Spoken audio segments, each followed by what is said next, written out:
Hein? Moi je la désannonce, tu l'annonces pas, on la désannonce pas. Tu me fais un signe sur la vidéo et tu peux avancer. Tu me trouves si je suis trop long? Si jamais je dépasse, il y a moyen que je dépasse, je peux raccourcir éventuellement, mais j'ai pas mal de trucs. Non, c'est pas grave pour ça, mais c'est une vidéo. T'as appuyé sur le nom en anglais. Faut y aller parce que On reprend. on reprend. Silence.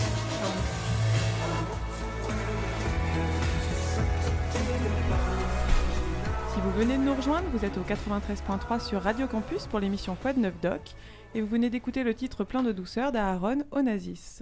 Pour repartir de manière dynamique, je vous propose de passer maintenant au moment potin de l'émission avec les très attendus anecdotes.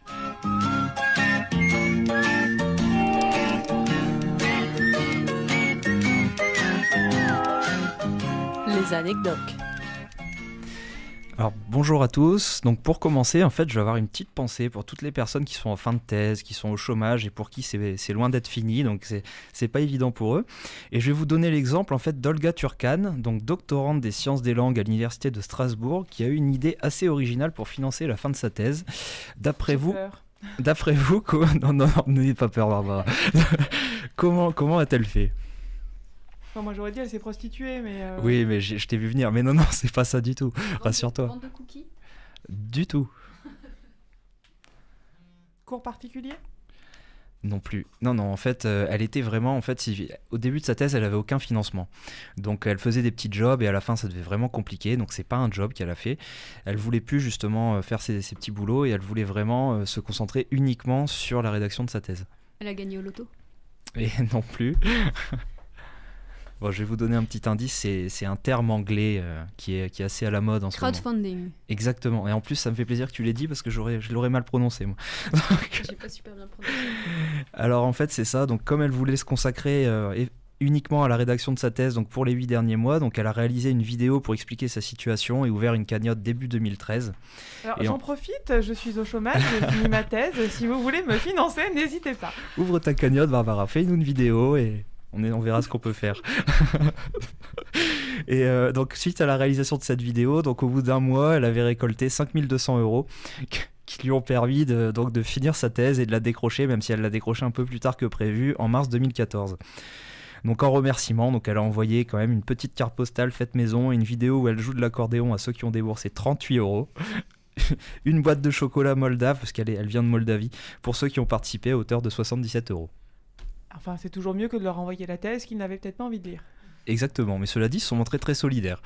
Donc c'est bien de le noter.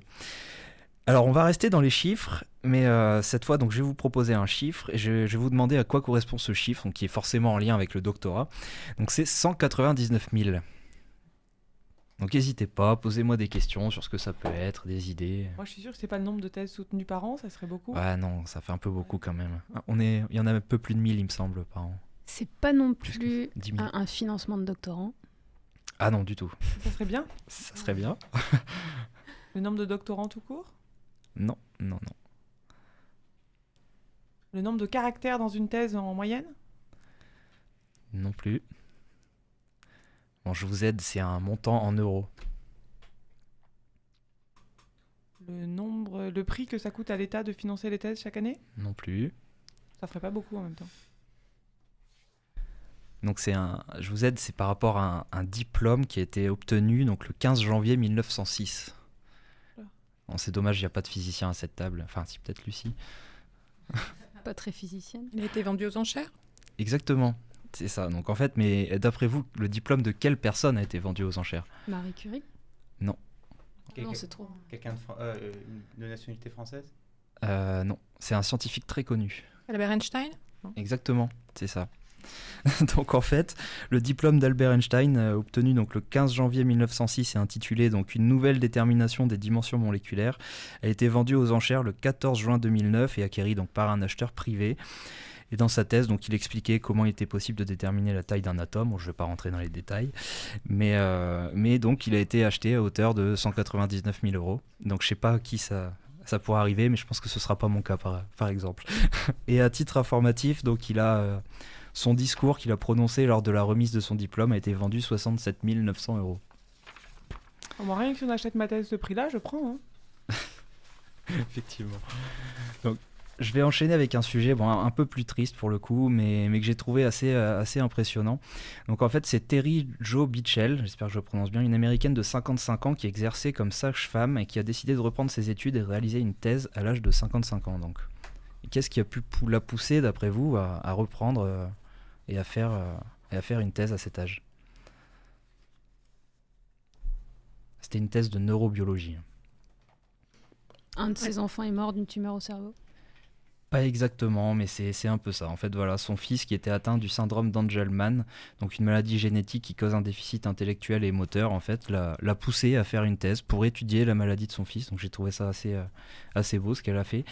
Et elle était assez fière d'elle puisque ses recherches qui ont été publiées dans un journal, donc Current Biology, qui a permis d'avancer, de prouver l'efficacité ou l'inefficacité des traitements expérimentaux. Donc je trouvais ça plutôt intéressant. Et je vais terminer donc par Diego Gomez, donc un étudiant colombien qui risque entre 4 et 8 ans de prison. D'après vous, qu'est-ce qu'il a pu faire en lien avec le doctorat? Il a fait un faux. Ah non, il n'a pas fait un faux doctorat. Il a fait un doctorat sur le milieu de la drogue et il s'est infiltré. Non, du tout, ça n'a rien à voir avec son doctorat. Lui, il n'a pas de doctorat en fait. Ah. Donc c'est un lien avec le partage. Il a partagé des thèses en ligne sans le consentement et l'autorisation des auteurs. Exactement, en fait. Donc on voit vraiment, il y a beaucoup de sites de partage comme ça. Donc il a partagé en 2011 une thèse sur les amphibiens. Et 2 ans plus tard, en fait, l'auteur a porté plainte contre lui pour violation des droits d'auteur. Et donc il risque actuellement, donc c'est en cours de procès, si j'ai bien compris. Et il risque entre 4 et 8 ans de prison donc, pour avoir publié ça. Donc il y a quand même beaucoup d'associations qui se mobilisent pour l'aider à s'en sortir. Mais bon, ça paraît assez compliqué pour lui. C'est tout pour moi. Merci beaucoup. Mais pas de soucis. C'est un grand coup, ça paraît pas. Mais moi, mais en fait, j'intervenais. Tout d'un coup, je vois son crâne qui passe, tu sais, et là j'ai fait.